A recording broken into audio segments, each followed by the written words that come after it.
অনেক দিন পর ওয়েটটা চেক করে দেখলাম ওয়েটটা বেশ অনেকটাই বেড়ে গেছে।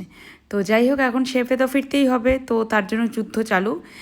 সেভাবে অতটাও টাফ কিছু না। সকালবেলা ঘুম থেকে উঠে প্রথমে সোক টামান্ড খেলাম, তারপরে জল খেলাম, তারপরে কিছুক্ষণ পর রেড জুস খেলাম।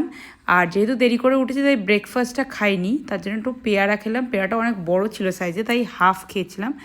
হাফ পেয়ারা দোকানে বসে বসে খেতে খেতে একটু গল্পও করে নিলাম। তারপরে ওই 1-1.5টার মধ্যে দেখো এই কোয়ান্টিটির ভাত, ফুলকপি কড়াইশুঁটি দিয়ে ডাল, আর আলু পেঁয়াজকালি ভাজা, আর কচু শাক, তার সাথে মাছটাও ছিল, দেখাতে ভুলে গেছি।